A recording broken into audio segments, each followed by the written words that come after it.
After snubbing Shedeur Sanders, heading into the 2025 NFL Draft, Shedeur Sanders was widely considered one of the top quarterbacks. And why not? Coach Prime's kid was gearing up to enter the pros after having a 74% passer rating for 4,134 yards and 37 touchdowns. But let's be real, not all analysts were sold. Early on, ESPN's Mel Kiper Jr. declared Sanders a guaranteed high first-round pick after his impressive performances. However, as draft day approached, the narrative started to shift. Brady sends powerful advice to Browns rookie. NFL insider Albert Breer wasn't sugarcoating this. He straight up admitted he's not a great athlete. He doesn't have a big arm. 5 years from now, are you going to be comfortable giving him $55-60-65 million a year? I think that's the question. And here we are. Once, Shedeur was expected to be one of the top 10 picks with almost every QB-needy team eyeing to draft him. Take the Giants or the Raiders, for example. They both brought in veteran quarterbacks, but they were still projected to pick him. Then there were the Steelers, who didn't even have a top-tier QB on their roster. But when it came time to pick Sanders, all of them passed. And just like that, the Colorado QB slipped all the way to the 5th round, landing at pick 144 with the Browns. And no one knows this feeling better than Tom Brady. Picked by the Patriots with the 199th overall in the 2000 NFL Draft, he surely knows a thing or two about the analyst predicting draft prospects ahead of the NFL Draft. Now that the 2025 NFL Draft is done and dusted, Brady shared an important piece of advice for the draft prospects. Brady believes that it's not how athletic or talented a player looks on paper that makes a player successful. Oh no. In fact, the NFL GOAT has just one mantra. It's their character, things like determination, resilience, humility, intelligence, the unseen qualities that make a player successful in the pros. But Brady clarified one thing. Just don't tell all this to the NFL pundits. Why? Because they already know what's going to happen. They've crunched the combine data and measured the immeasurables.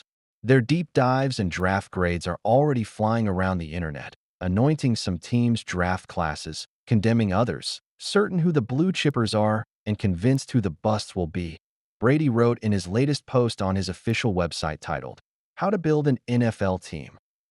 Brady believes that folks out there always act like they already know who the good players are and who the bad players will be.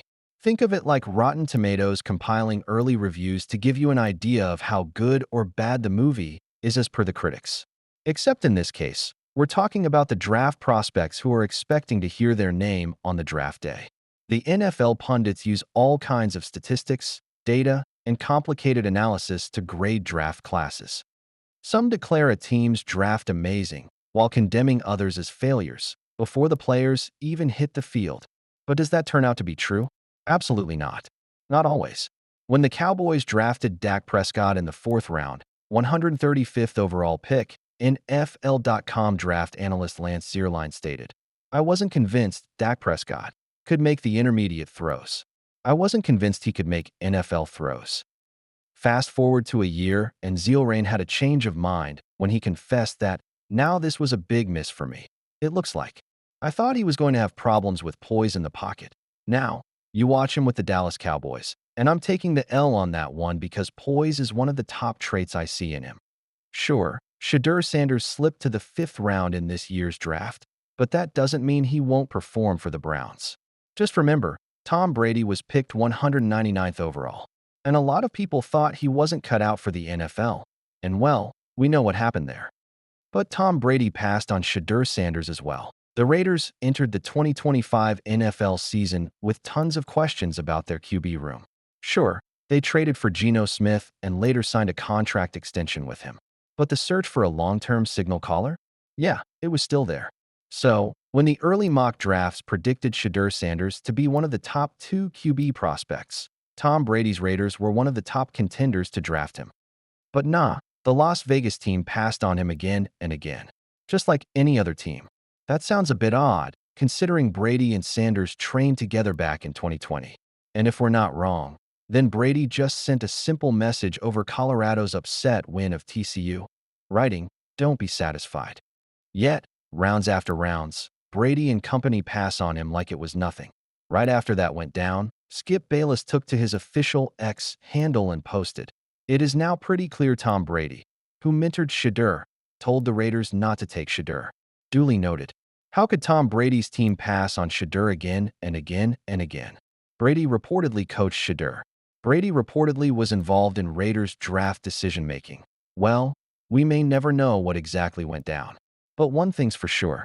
Raiders ditching Shadur certainly got people talking. With the Browns finally selecting him at 144th, we just need to wait how his rookie season will turn out in Cleveland. Tom Brady admits NFL's failures and strong message for his $1.5 million investment as his soccer team makes big strides. Tom Brady is still not done with the NFL. After winning 7 Super Bowls, 5 SB MVP awards, 3 NFL MVP awards, and inspiring generations, Brady still thinks there is something missing in the game itself. But what's that? In his new Instagram story, TB12 took a hit at the different kinds of culture and traditions in football while comparing it to other sports where he has his own team. Just imagine you playing the game for 22 years and still missing that one thing that your soccer franchise has. After his soccer team, Birmingham City, won the EFL League One title, Tom Brady posted a picture of his team on his Instagram stories. The football GOAT story had an overlay text that says it all: Centurions. Brady wrote this word while celebrating the team's unbelievable points record that went beyond, of course, 100. But the real story here is what Brady wrote after mentioning Centurion. He jokingly said, "What a cool title," after winning the EFL League One title.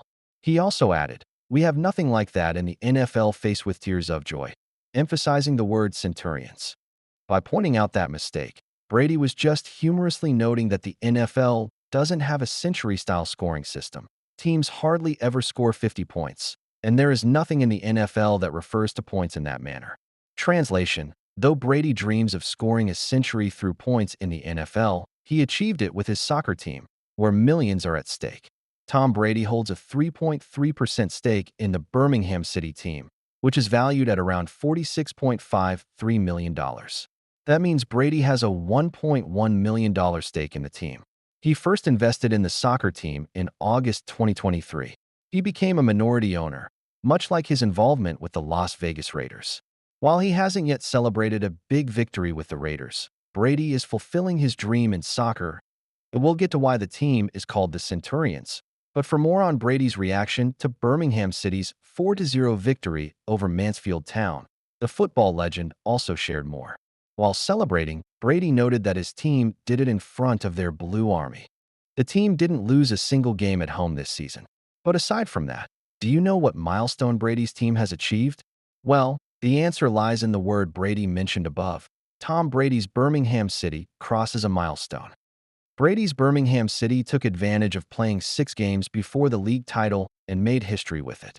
Birmingham City beat Mansfield Town 4-0, scoring a total of 105 points, and broke Wolverhampton's record from the 2013-14 season. The Blue Army suffered heartbreak in the 2024 season after facing defeats in the championship.